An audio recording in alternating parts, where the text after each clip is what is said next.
Hi, I'm Aric. I'm sitting here with the voice of the Ogden Marathon, Mr. Shane Osguthorpe. Shane, how's it going? It's going really well, thanks. Yeah. Well, hey, you've been the voice of the Ogden Marathon for, I'm going to say, a long time. Yeah, it's been a long time. What do you remember? I mean, how long's it been?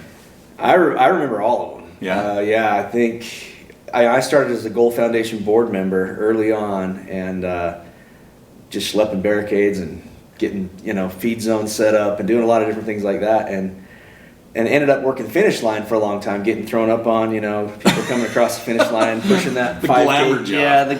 The Goal used to give me a new pair of shoes every year because I'd get mine puked on every year, but that's always a fond memory. But yeah, I remember all of them, and then from there, just I remember helping the announcers that were working at the time.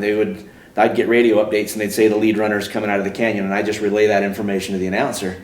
And they'd get mad, like, well, that doesn't mean anything to me because they weren't from around here, right? I'm like, just say it. It means there's something to everyone in the crowd. They know what the mouth of the canyon means. And then he'd take a bathroom break, and I'd jump on the mic and just start announcing. Then eventually, Goal Foundation just was like, why are we paying another announcer? Let's just have you do this. So that's kind of how I fell into that one. Nice. And you've been doing it, what, 10 years more, 15? Probably about 15 years, I'd say. So you've got all the stories. Yeah, I get to see all the stuff. I get front row seat to everything that happens at the finish line. It's pretty cool. That's really cool. That's the best place to be at a race. Absolutely. Yeah, and you get to see them coming down Grant, right? Oh, yeah. So far away. For them, it's really far away. Yep. It's the final stretch. Yep. Do you have help as well? We do, yeah. I've had spotters most years that help me keep an eye out, and it's nice they have cyclists with the lead runners so we can spot them in the crowd if they're coming through. But and then I've had other assistant announcing guys with me that'll help me do some color and stuff, and so I don't have to talk the whole time. But because my voice is trashed by the end of the day, yeah. So tell me about that. What does your day look like? Because I've heard rumors that it's not just sitting behind a microphone. It's like starts early. It starts early. I am down here at the same time as all the volunteers when they arrive to start loading the buses. So about 4:00 in the morning is when I usually roll in. And I announce that. I try to get people trying to guided traffic, half marathon, please load buses on the west side. Full marathon, you're loading on the east side. And it's that for a lot of, and then there's that little break when they're all in the buses and they're heading up to the start lines. And then I get about an hour where I get to eat a breakfast burrito and have some coffee and get the voice ready to go. And then the 5K starts, and from then on, it's just runner after runner. Because about the time the 5K starts to peter down a little bit, you get half marathoners coming through. That starts to slow down. You get the full marathoners coming through. So it's 6+ hours of just being on that microphone all day. So then Sunday's pretty much a relaxed day. Yeah, I don't say a word on Sunday. I can't speak on Sunday. My voice is shot. So. And so, what do you do when you say? What do you do?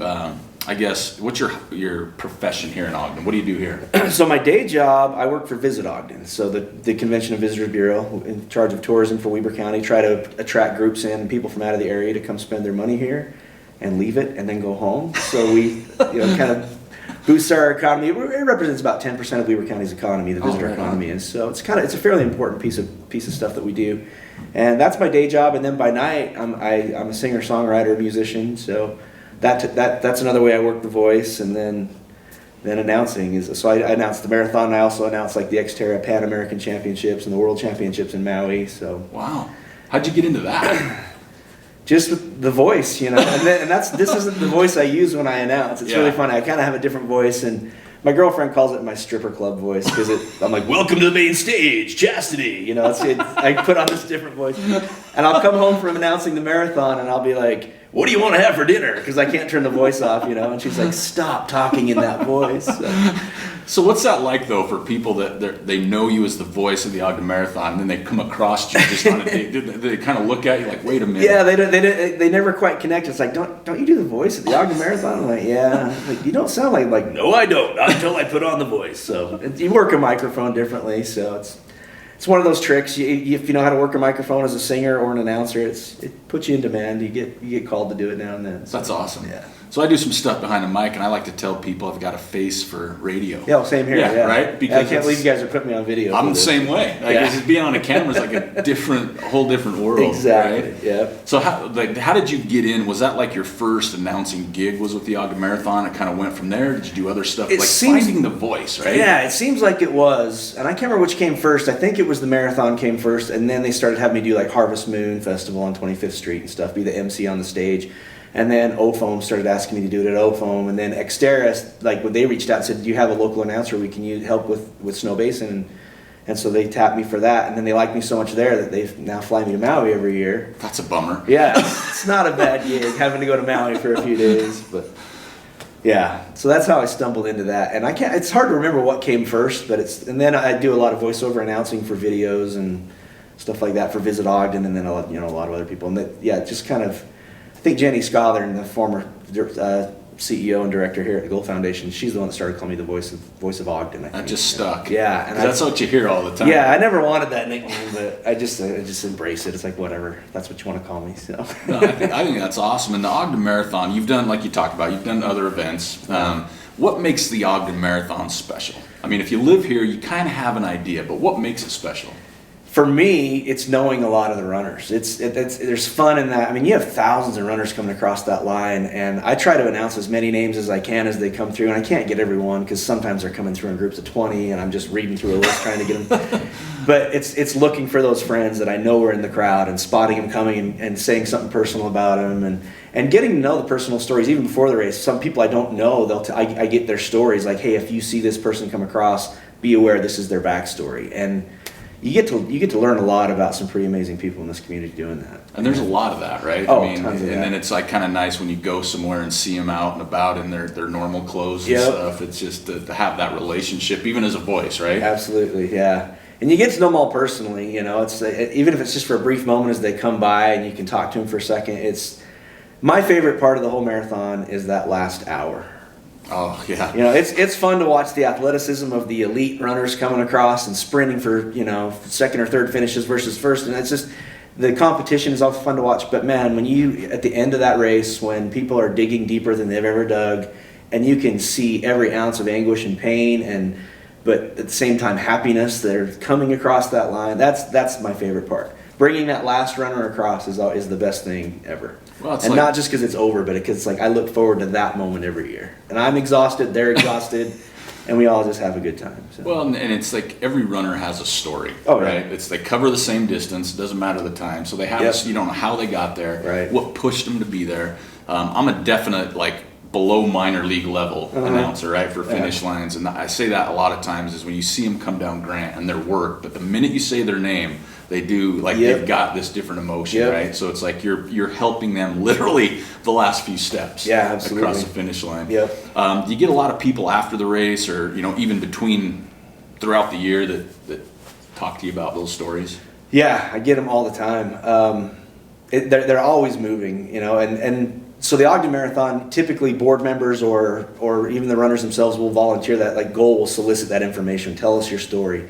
The more of those stories we get, the better, because it's a human experience everyone's having, and to know that backstory, it's not just someone running down Grant. It's like they worked hard to get here, or they're doing this for someone else, or they've overcome this obstacle to even get to this point. Those stories really move you, and they're fun. And with Xterra, I get the same thing. I get a full binder full of professional athlete bios that I have to study and know all about them, so you get to know these people, and then when you do bump into them in the community, it's just I know your story, and I've talked about you, and it's fun. So I'm going to put you on the spot, because it's been you've done this for so long. Can you recall one or two stories that will just stick with you? I know there's probably hundreds, really, maybe more than that, but is there one or two that you keep reliving? The Bartmobile is always an annual highlight. It's always been. I watch for that Bartmobile to come across, and watching Bart come and get out of that chair and actually walk across the finish line and get back in the chair. That chokes me up every year. Even though I've seen it 15, 20 times now, it never ceases to just blow me away. Ron Remke's coming across the finish line is always going to be a highlight for me. And I know he's not running much anymore, but man, it was just watching that big American flag come down that finish chute with him carrying it and knowing Ron's story, and that'll bring a tear to my eye every time too, seeing Ron come down that finish line. I'll never forget that ever. So that's amazing. And there's stories like that all the time, and some I'll forget over time, but man, in the moment you're just like, man, this is that girl we've been waiting for to come across. I want to tell her story, and it's fun. That's awesome. Yeah. So what would you tell people like they're considering? I know this year's virtual. You know, the Goal Foundation's doing an amazing job of making it more than virtual. Right. But when we go live, hopefully next year, Yeah. right? Why should people come run the Ogden Marathon with all the different ones out there? I mean, I think the obvious one is just the beauty of the course. And the second one right there with it is the level of quality of the volunteers. It's just, every runner tells the same story. It's like, you expect the beauty of the course. You know, you get to run down that Ogden Canyon with the waterfalls coming down, and it's always a beautiful day, unless it's raining, and even when it's raining, it's beautiful. Yeah, I would say the beauty of the course, but really it is the quality of the volunteers.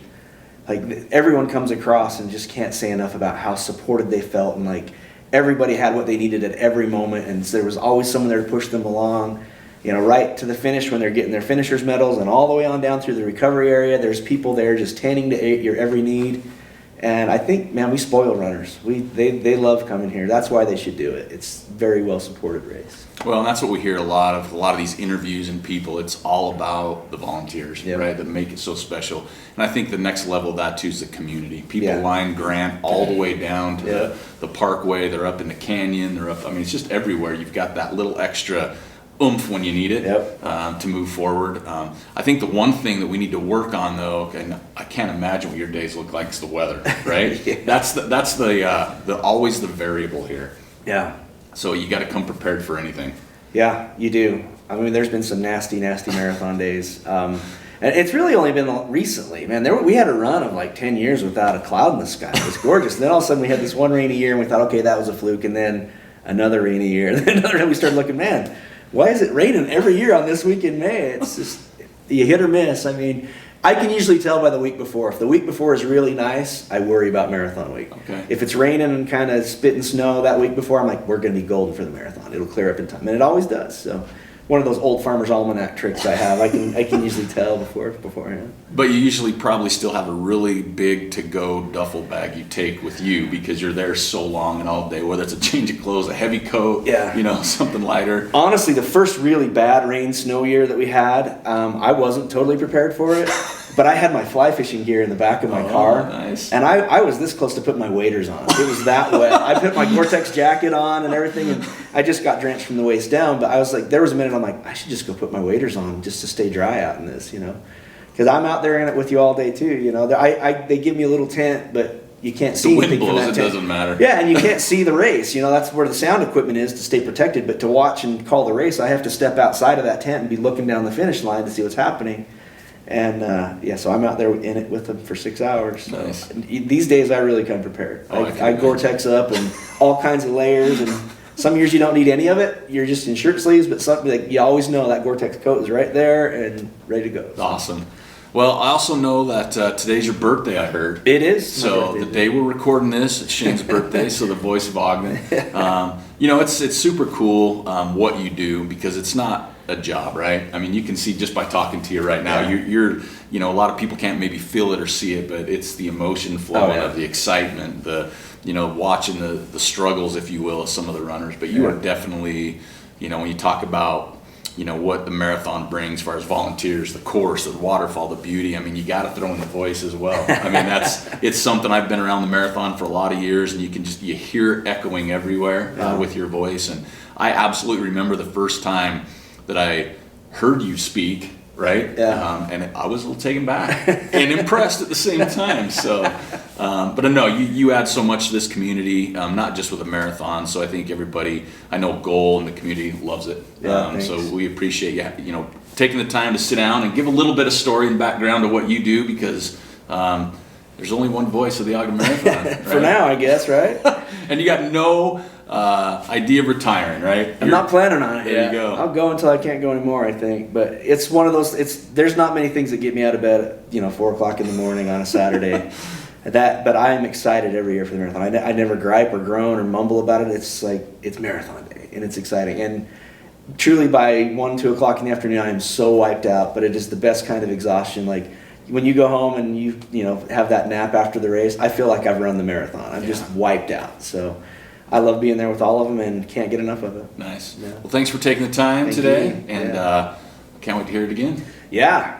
2022 Ogden Marathon. Yeah, next year we'll be back. Coming at you. All right. Thanks, Shane. Thank you.